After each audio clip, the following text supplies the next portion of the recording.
Os Hunos.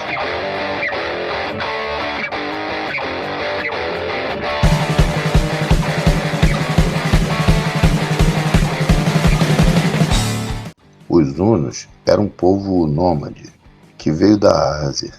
Existem muitas controvérsias sobre a sua origem e provavelmente é uma mistura entre clãs euroasiáticos. Eles não deixaram muitos vestígios arqueológicos e atravessaram as estepes asiáticas, passaram pelo Irã e Índia e chegaram na Europa no século IV, provavelmente buscando um pasto para seus animais domésticos, e viajavam com suas famílias em carroças e cavalos, carregando seus animais, e por onde passavam espalhavam o terror, saqueando, matando, pilhando, estrupando. Segundo o historiador Jordanes e outros historiadores da época, o povo huno dificilmente poderia ser considerado como humano.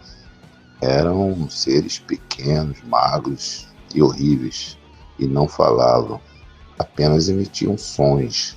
Tinham a cabeça grande, deformada.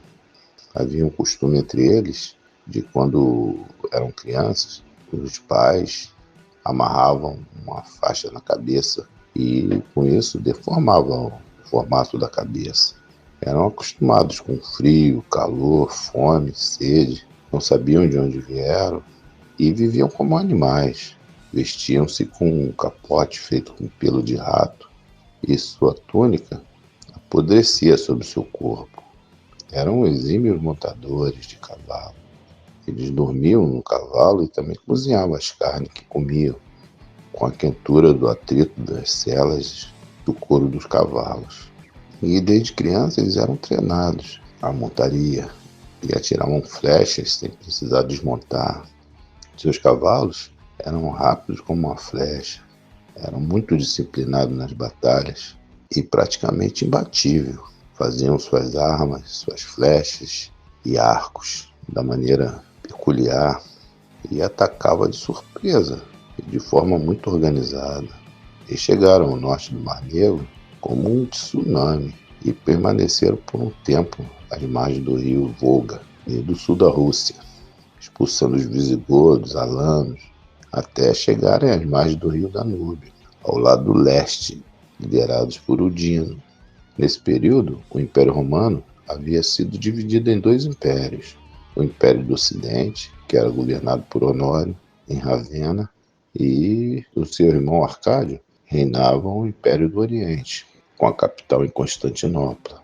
Então, havia um general, comandante-chefe da guarda, chamado Estilicão, que era o tutor de Honório, e praticamente comandava o exército. Tinha muito poder. Daí, o Estilicão ofereceu uma trégua aos hunos e ofereceu ouro, e, como prova de agrado, deixou o filho de um general com os hunos, vivendo entre eles, cujo nome era Aécio. E o Aécio, mais tarde, vai se tornar um grande general. Apesar de ser refém, ele vivia como um deles, com seus costumes, e também participava de treinamentos, aprendia a fazer suas armas e fez muitas amizades e contatos. Enfim, em 406, foram contratados por Estilicão para expulsar os godos da Península Itálica. Com seu exército fraco, Estilicão procurou contratar outros bárbaros e, após expulsarem os godos, os hunos, mais tarde, participaram de outras campanhas ao lado dos romanos e tiveram algumas baixas. Em 432, Ruga, ou Rugila, lidera os hunos e, a partir daí, começaram a saquear as cidades romanas de maneira brutal e exigir ouro e terra. E os romanos, que estavam sob o reinado do imperador Teodósio II, filho de Arcádio, acabou oferecendo muito ouro e terras em troca de paz. A partir daí, os hunos usaram essa tática de atacar e exigir resgate. Virou tipo um costume. Os hunos atacavam e negociavam a paz nesses termos. Em 434, o Rugila morreu e foi sucedido por Átila, conhecido como Flagelo de Deus, e seu irmão Bleda. Daí, Átila e Bleda Por onde passavam era uma verdadeira carnificina, e estenderam seus domínios até os Alpes, o Reno e Vístula, e atravessaram o rio Danúbio atacando os territórios bizantinos, conquistaram os Balcãs, Ilíria, e por 2 vezes derrotaram o exército romano. E após isso, negociaram uma grande soma em ouro, em troca da paz. Em 543, o Bleda morreu enquanto ia caçar, e muito se suspeita que Átila estava por trás de sua morte. O Átila era extremamente violento e ambicioso, e mandava empalhar os seus espiões e também os desertores. Segundo o historiador Prisco, que teve cara a cara com o Átila, ele encontrou um complexo de termas ao modo romano em seus limites. E também, segundo ele, o Átila era um homem de família, atencioso com seus filhos e mulheres. Em 447, aproveitando a guerra dos romanos com os vândalos, ele invadiu o norte como um furacão, invadindo mais de 50 cidades fortificadas, pilhando, matando, incendiando. Usava arietes para romper muralhas, saqueava, matava e depois partia. E seus domínios iam do Mar Negro ao Mediterrâneo e possuía uma grande riqueza. O Império Romano continuava pagando grandes tributos. Daí ele aderiu um pouco à romanização e possuía um império. E era centrado onde hoje é a Hungria, e tinha ambição de expandir como Império Romano. Em 450, Teodósio, imperador do Império Romano do Oriente, morreu, e Marciano, o novo imperador, se recusou a pagar o tributo anual aos hunos. Daí o Império Romano ficou esperando o ataque do Átila, e ele, como um estrategista, surpreendeu e aguardou o ataque aos romanos. Então, a irmã do imperador Valentiniano do Ocidente, Honória, que governava em Ravenna, engravidou de um criado, e esse criado foi executado, e o irmão tornou a noiva de um senador chamado Flávio Herculano. E, em represália, a Honória escreveu uma carta para o Átila, pedindo ajuda, e ofereceu um acordo onde oferecia a sua mão e a metade do Império Ocidental como dote. Também enviou seu anel de noivado junto à carta e pediu que ele viesse resgatá-la na Itália.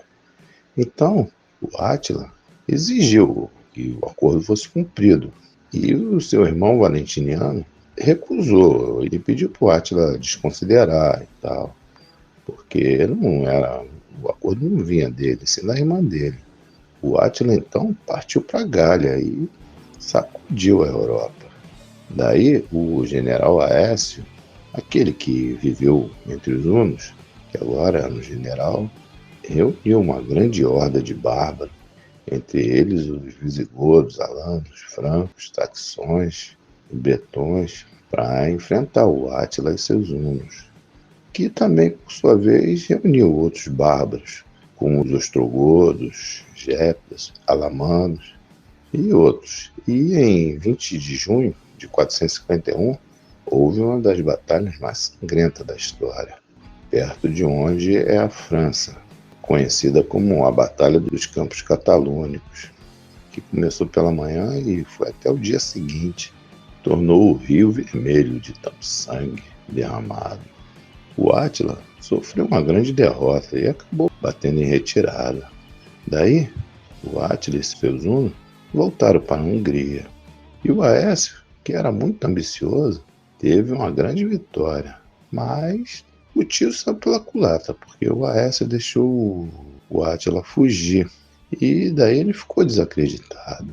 Alguns historiadores acham que o Aécio deixou o Átila fugir para poder manter a ameaça sobre o Império, e com isso ele seria a solução.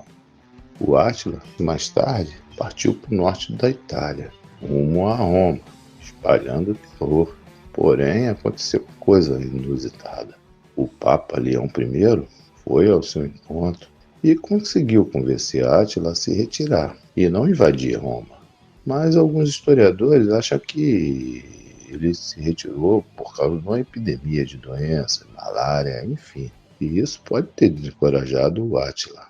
Em 453, o Átila havia se casado novamente e um dia após o seu casamento, após uma festa de núpcia e muita bebedeira, ele foi encontrado morto em sua cama e ao seu lado uma poça enorme de sangue, chegando enfim os seus 8 anos de reinado.